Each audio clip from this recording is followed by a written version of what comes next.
experience, and faith to the forefront. To introduce our honored guest and speaker this morning, let us welcome Instructor Ahmad Lok.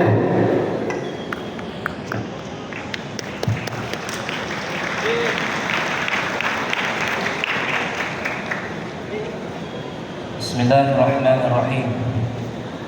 Our guest speaker for today, he is a respected Islamic scholar with extensive experience in the field of comparative da'wah. He has dedicated over a decade to the study and teaching of Islamic sciences with a special focus on interfaith dialogue.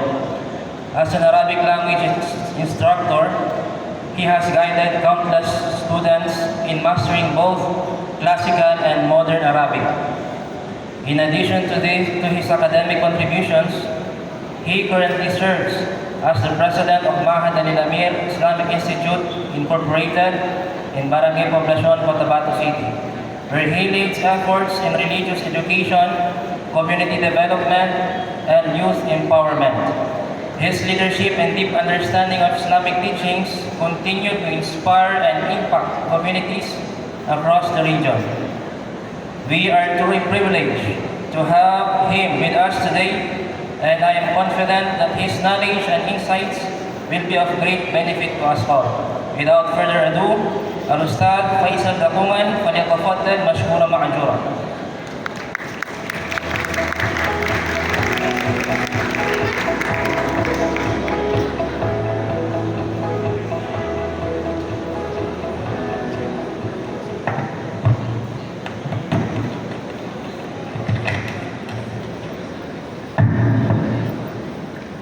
Bismillahirrahmanirrahim. Alhamdulillah Rabbil Alamin. Wassalatu wassalamu ala Rasulillah wa ba'd. Assalamualaikum warahmatullahi wabarakatuh.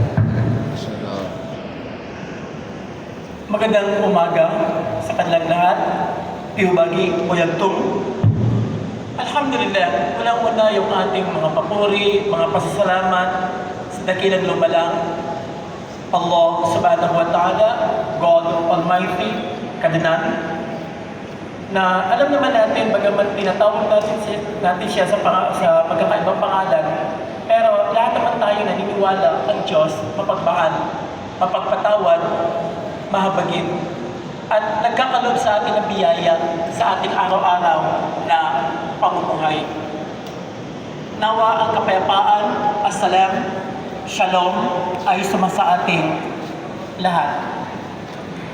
Dito sa mababang talakayan o paksain na ating ibabahagi sa ating lahat, ang ating tema ay Anchored in Faith, Launching into Purpose. Bagamat ako ay isang Muslim, ngunit sa katiyakan, katulad nyo rin, tao. Ang tao sa lahat ng relihiyon, ang pinaka-espesyal na nilikha, pinaka-espesyal na ginawa ng Diyos dito sa mundo.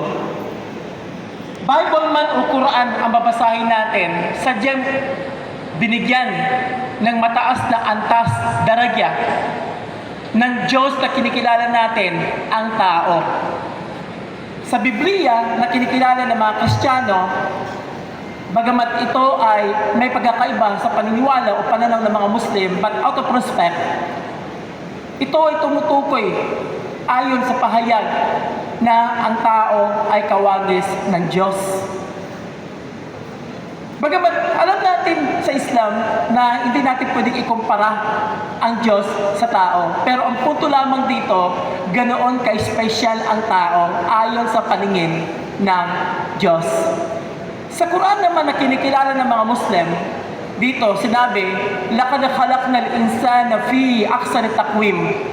Katiyakan, ang mga tao ang siyang pinaka-espesyal na nilalang ng Diyos dito sa ating daigdig. Ano ba ang role natin dito? Lahat naman tayo mayroong obligasyon. Sa Islam, sinabi ni Nabi Muhammad sallallahu alaihi wasallam, "Kullukum ra'in wa kullukum mas'ulun ar ra'iyati." Lahat tayo ay mayroong nakaatang na obligasyon.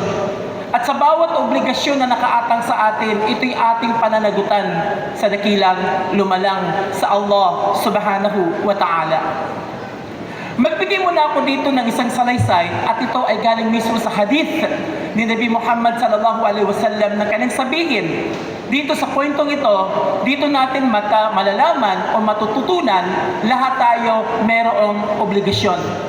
Halimbawa, tayo as a community, tayo na nakatira sa isang lugar na para bagang nakasakay tayo sa isang barko, sa isang sasakyang pandagat. Itong sasakyang pandagat, mayroong nakasakay banda sa taas at mayroon din naman nakasakay banda sa baba. Kaya lang, yung mga tao sa baba, kinakailangan pa lang umakyat sa taas kung gusto nilang kumuha ng tubig. Sapagkat ang drum o tangke ng tubig doon nakalagay sa ibabaw banda ng sasakyang pandagat o yung barko. Araw-araw ganoon na lang ginagawa ng mga tao sa baba. Umaakyat sila sa taas para lamang makakuha ng tubig.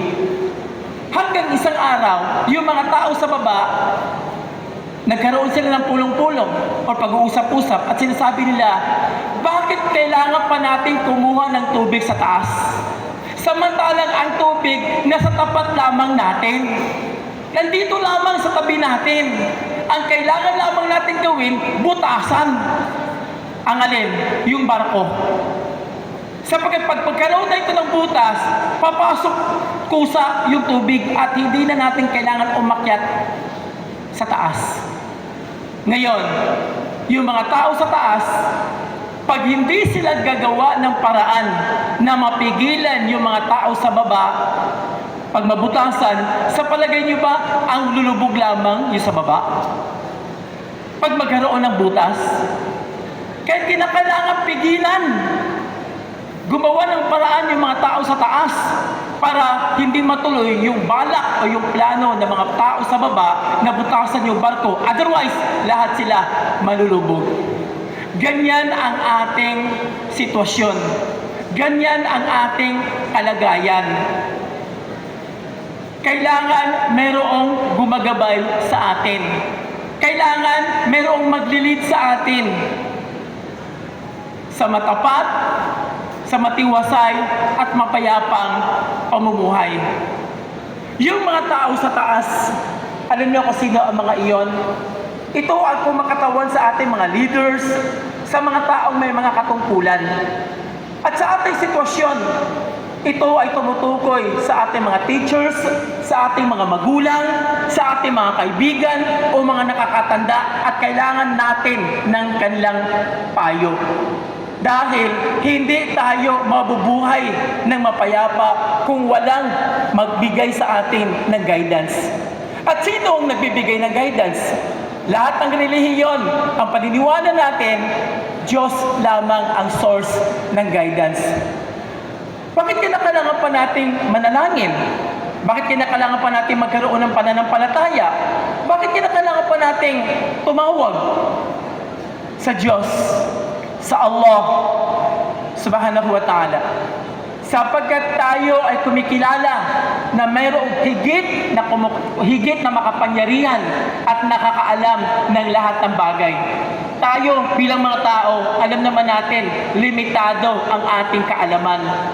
Sabihin na natin genius ka, sabihin na natin matalino ka, sabihin na natin puno ka ng wisdom. Pero ang mga propeta nga na isinugo ng Diyos, meron din sa kanila nagkamali. Di ba't ang hayop nga na may 4 na paa, minsan nadadapa din? Gano'n ba karami ang mga taong tinitingala, kinikilala, mga taong hinahangaan, gawa ng kanilang katungkulan, gawa ng kanilang katalinuhan, pero sa kasasayan, nagkamali din sila. Si Hitler, kilalang leader, German, ng Nazi Party noong World War II sa Germany. Matalino siya, hinahangaan, tinitingala, sinusunod. Pero ano siya sa kasaysayan ng daigdig? Ibaling naman natin sa Bible o Quran. Lahat tayo naniniwala, Muslims and Christians, kay Prophet Moses or Musa alayhi salam. Hindi ba't noong panahon niya nabuhay si Pharaoh? Katalinuhan, meron siya. Kapangyarihan, meron siya. Impluensya, meron siya. Pero ano si Pharaoh? Ano si Pharaoh sa kasaysayan ng mundo? Ganyan tayo binibigyan ng lesson ng ating kasaysayan at kailangan natin magkaroon o matuto sa ating kasaysayan. Ang mundo, tama. Ang naghahari dito, tao. Tayo ang siyang dapat mangalaga sa ating daigdig. Tayo ang siyang dapat magbantay sa ating mundo.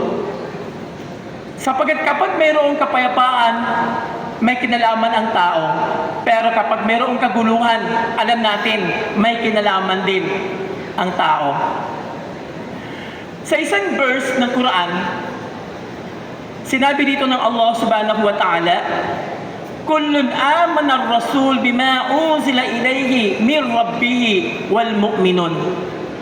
Kung tatagalugin natin, sinasabi rito, lahat ng mga rasul, lahat ng mga sugo, lahat ng mga propeta, naniwala, nanampalataya, nagkaroon din sila ng pananalig kung ano ang ibinigay kay Prophet Muhammad sallallahu alaihi wasallam mula sa kanilang Panginoon, mula sa kanilang Diyos, mula sa Allah, at sila'y naniwala. Pagbuklatin mo ang Quran, nandyan ang kasaysayan, mga aral ng mga propeta. Hindi ba sa Bible, ganoon din? Pagbuklat mo ng Book of Genesis, ng Leviticus, ng Deuteronomy, ng Numbers, and the rest of the Old Testament. Pagnuklat mo naman sa New Testament, ng Matthew, ng Mark, ng Luke, ng John, hanggang sa Book of Revelation, marami tayong matutunghayan dito mga kwento tungkol sa mga propeta. Ganoon din naman sa Quran, mula sa chapter Al-Fatiha, Al-Baqarah, Al-Imran, Al-Nisa, Al-Ma'idah, hanggang sa Surah An-Nas, nandyan ang kwento ng mga propeta. Sino mga propeta? Katulad din natin sila, mga tao din. Alam natin lahat ng mga propeta, mga nabi, sila'y ginabayan ng Diyos. Kung ang mga propeta nga, nasugo na nga ng Allah o ng Diyos, kailangan din nila ng guidance. Tayo pa ba kaya, mga simple, mga ordinaryo, mga inosenteng tao lamang ang hindi mangangailangan ng guidance? Tanungin nga natin ang ating mga sarili. Sa tuwing tayo nagsasambayang o nagdadasal, katulad kanina, nauna sa Islam, sunod sa Kristiyano, para ano pa tayo nagkakaroon ng paniniwala? Bakit tayo sumasamba? Bakit kinakailangan pa natin tawagin siya? Bakit kinakailangan pa natin ng gabay, umingi ng patnubay sa Kanya? Simple lamang, alam natin, limitado ang ating kaalaman. Hindi tayo perfecto. Hindi tayo ganap.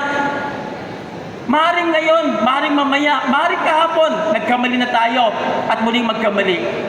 Ang kailangan lamang natin gawin ang magkaroon ng sapat na edukasyon, ng sapat na kaalaman na siyang magbibigay sa atin ng guidance sa ating araw-araw na pamumuhay. May kasabihan nga, al-'ilmu nur. Ang kaalaman, ang karunungan, ito ay tanglaw.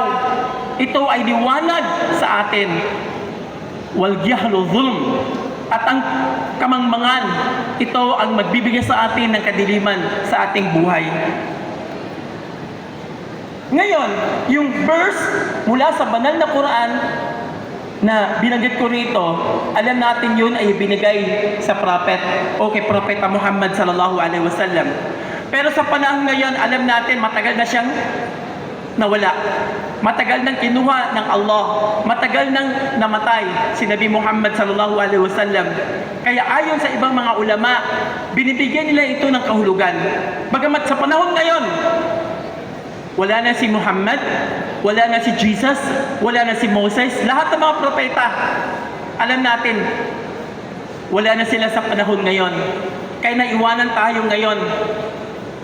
Ngayon, nung ibinigay o yung mga ibinigay na mga risala o mga mensahe ng Allah o ng Diyos sa mga propeta, sino ngayon at kanino ito ngayon naka-address? Since alam natin wala na sila ngayon, wala na mga propeta, ito ay naka-address sa ating lahat. Kahit maaari, nung ibinigay o ibigay o ipagkaloob ng Allah o ng Diyos ang mensahe niya sa mga propeta, meron ngayon itong kahulugan. Meron ngayon itong definition. Ano sa palagay niyo sa panahon ngayon? Dahil na wala na nga propeta, ito ay tumutukoy sa tatlong bagay. Una, yung purpose of life. Pangalawa, yung ating intention. At pangatlo, yung future desire. Ano yung pangarap natin sa ating future or kinabukasan? Merong 5 bagay na dapat nating samantalahin bago mangyari ang 5. Una, tandaan natin maigi ito. Asyababu qabla haramak. Ang kabataan bago tayo umabot sa edad na magkaroon ng katandaan or old age. Sa panahon nyo ngayon, napakabata pa ng inyong buhay. Napakabata pa ng inyong pangangatawan. Napakalinaw pa ng inyong memorya. Wala pa kayo gaanong pinagkakaabalahan ukol sa bagay-bagay na ginagawa ng mga matatanda or mga taong may mga katungkulan na. Samantalahin nyo yan. Sa palagay niyo ba yung mga engineer ngayon, yung mga teachers ngayon, yung mga attorney ngayon, yung mga ustads ngayon, mga pastor ngayon, aabot kaya sila sa punto kung ano meron sila ngayon kung hindi sila nagsumikap? Di ba't may kasabihan nga, papunta ka pa lang, pabalik na kami? May mga kabataan ngayon ang akala, alam na nila ang lahat. Mga kabataan na ayaw makinig sa mga matatanda. Mga kabataan na ayaw makinig sa mga payo.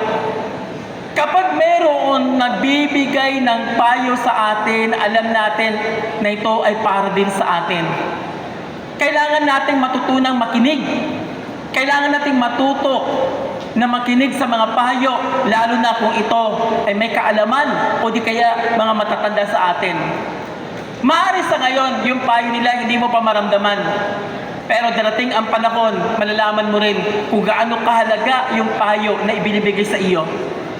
Pangalawa, yung sihatok, yung ating health, yung ating kalusugan, samantalahin natin hanggat hindi pa darating yung panahon na tayo ay magkaroon ng karamdaman.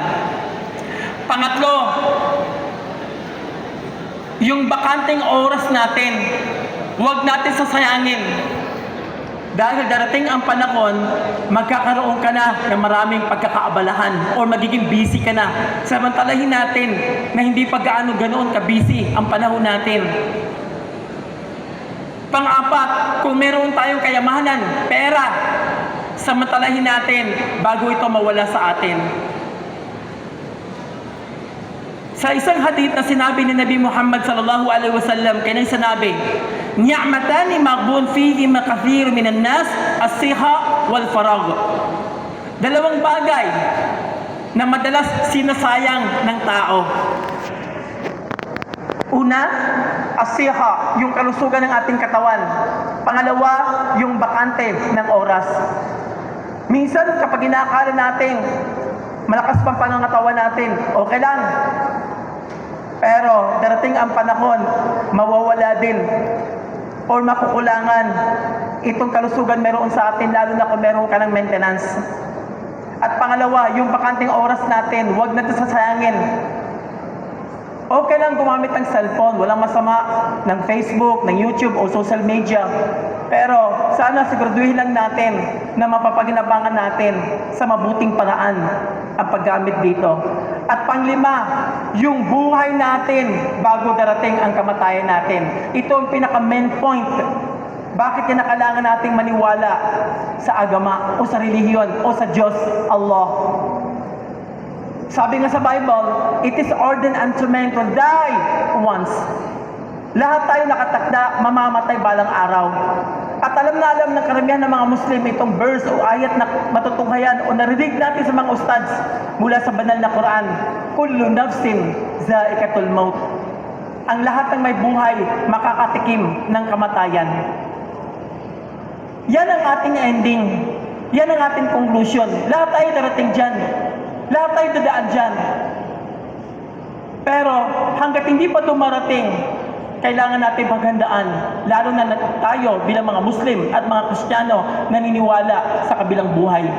Alam natin, pag namatay tayo, mabubuhay tayo sa kabila. Buhay eternally na walang hanggan. Kaya ito isang dapat nating matutunan. Magkaroon tayo ng kaalaman. Ano bang purpose sa ating buhay? Bawat isa sa inyo, kung tatanungin ko rito, sigurado ako may pangarap sa buhay. Siguro meron dito gusto maging mayor, maging doktor, maging engineer, maging teacher, maging ustads, maging hafiz, and so forth and so on. Hindi mo mararating ang pangarap mo sa buhay kung hindi ka magsusumikap. No pain, no gain, di ba? Pag may tiyaga, may lalagain or may nilaga, sabi nga nila. Ang araw na ito, kung kayo dyan nakaupo, sino sa palagay nyo mga tao nakaupo sa paligid nyo ngayon? Kung hindi lamang mahalaga sa kanila ang araw na ito, ang tiyak, meron itong mga trabaho. Meron silang pupuntahan. Merong negosyo, opisina. Pero bakit sila nandito ngayon? Naglaan sila ng oras para sa inyo. Dahil kung mahalaga sa inyo ang araw na ito, mahalaga din sa kanila ang narating o araw na ito na mayroon. Naalala pa ba ninyo ang panahon na kayo ay nasa elementarya? Kung paano yung mga mahal natin sa buhay, gumigising ng maaga para pakipaghanda yung baon, yung almusal, yung uniforme. Kung paano ang mga magulang natin nagyayaw-yaw sa atin. Ayaw mong gumising ng maaga, gigisingin ka. Ayaw mong kumain, pagkakainin ka. Minsan tinatamad ka, di ba? Pero nandyan sila, hindi sila naging pabaya. Kung kayo ngayong araw na ito, bilang mga estudyante na magtatapos sa isang yugto ng pag-aaral, ay masaya, higit mayroong mas masaya sa inyo ngayon. Dahil pinatunayan nyo ang araw na ito na hindi nyo sila binigo. Sana nga lang, insyaAllah, kung magpapatuloy yung inyong pagsusumikap. Kaya nararapat lamang na matutunan natin, malalaman natin kung ano yung purpose natin sa buhay nang sa ganoon. Doon natin sisimulan yung dati nating intention. Sinabi ni Nabi Muhammad sallallahu alaihi wasallam, "Innamal a'malu binniyah." Ang lahat ng gawa nakadepende sa niyya, sa intention. Ano bang intention ninyo? Ano ba pangarap ninyo? At sa palagay niyo, kung ano man ang pangarap niyo sa buhay, sino ang siyang dapat magsumikap para matupad ito? Hinihiling natin sa Allah, sa Diyos, na sana ipagkaloob niya ito sa atin. For what? Kung sakaling ibinigay niya ito o ibibigay niya ito sa atin, para ano? Para sa sariling personal na interes? Huwag naman. Pero ang tiyak, ito ay para sa ating magandang kinabukasan. Sa isang ayat o verse ng Quran, dito ay sinabi ng Allah subhanahu wa ta'ala, "Ya ayyuhalladhina amanu ittaqullaha wal tanzur nafsum ma qaddamat lighad wattaqullaha innallaha khabirum bima ta'malun." Suratul Hashr ayat 18. Dito ay tinatawag o tumatawag, binibigyang pansin ang mga sumasampalataya na dapat lamang magkaroon tayo ng takot. Una, yan ang pinakamahalaga, ang magkaroon tayo ng takot sa Diyos. Ano man ang ating paniniwala, Muslim ka man, Kristiyano ka man, lumad ka man, anumang relihiyon, tayo ay tinuruan ng ating mga magulang, ng ating mga mangangaral na magkaroon ng takot sa Diyos. Bakit? Bakit napakahalaga na magkaroon tayo ng takot sa Diyos? Dahil yan ang magiging gabay natin upang makagawa ng mabuti at makaiwas ng kasalanan. Naalala pa ba niyo yung kwento, bagamat napakamahaba itong kwento na ito, pero bababaan ko lang, ng isang guro na nagtuturo sa kanyang mga estudyante ng proper, kasi sa mga madrasa, sa mga Arabic or Islamic school, pati yung pagkatay, pagsumbali ng manok, tinuturo. Kaya nagkataon, ang isang subject nila, yung proper na pag-slaughter ng hayop. Sabi ng guro sa kanyang mga estudyante, bukas, bawat isa sa inyo magdala ng manok at matalas na kutsilyo. To make the story short, kinabukasan, sinunod ito ng kanyang mga estudyante. Ang sabi ng guro sa kanyang mga estudyante, lumabas kayo rito sa ating silid-aralan at maghanap kayo ng lugar na walang makakakita sa inyo at doon nyo isagawa yung pagkatay sa inyong dalang manok.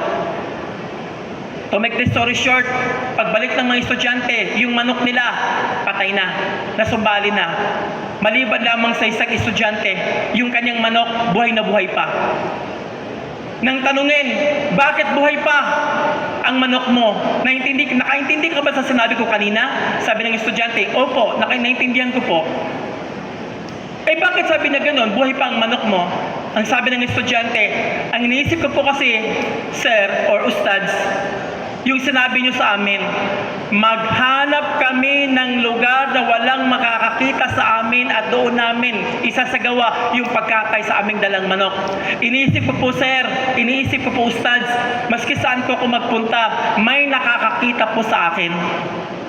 Sabi ng guro, sino? Sabi niya, Diyos, Allah.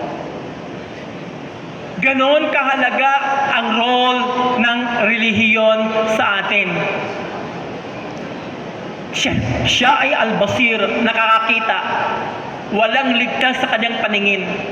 Kapag magkaroon tayo ng paniniwala, ng pananampalataya, na nakikita tayo ng Diyos, makakagawa lamang tayo ng mabuti at makakaiwas tayo sa mga bagay-bagay na masama or kasalanan.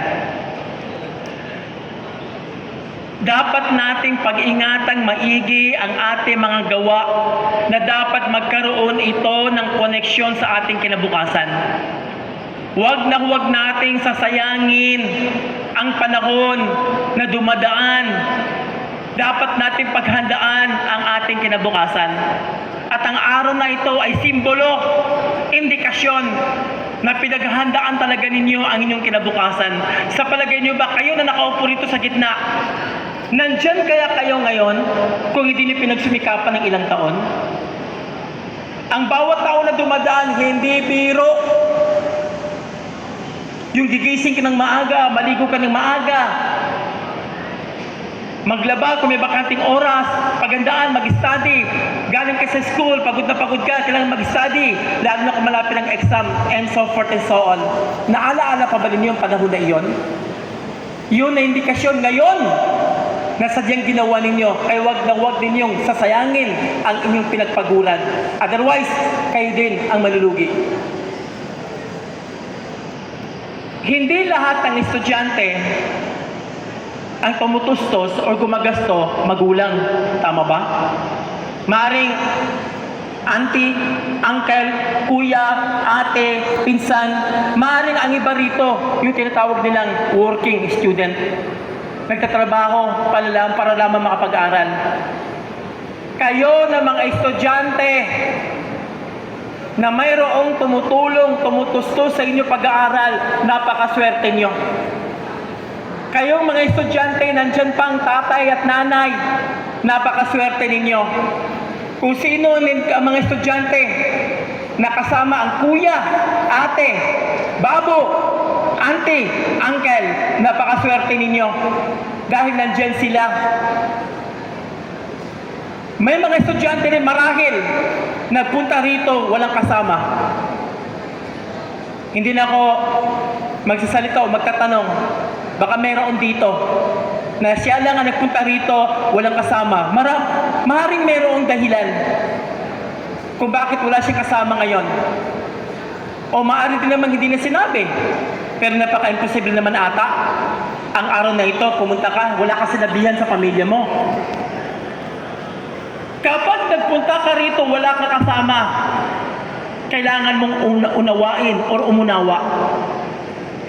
Dahil maaari, yun na nga, mayroong pinagkakaabalahan, o di kaya wala nga yung kanyang katawan, yung physical, pero yung puso nila kasama mo ngayon. Pero sa mga nandirito, mga magulang, ito magtatanong ako sino bang nandito ang tatay? Itaas lang ang kamay. Tatay, tinatanong ko, tatay. Bari bang tumayo? Yung kasama niyang tatay niya ngayon? Tumayo. Yung kasama tatay. Sino ang kasama niyang kanyang nanay? Maaari bang tumayo? Nanay.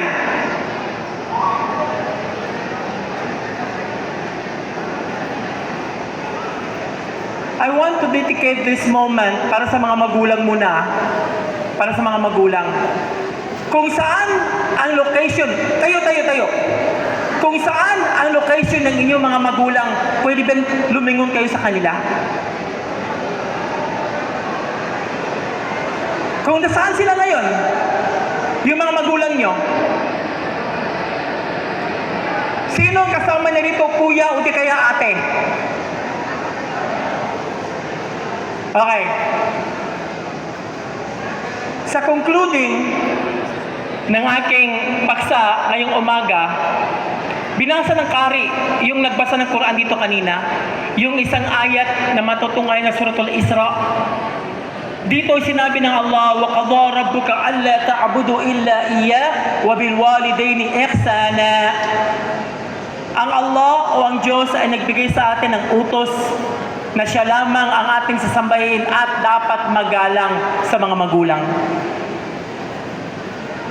Dapat isaalang-alang natin at idedicate natin ang araw na ito. Unang-una, kanino?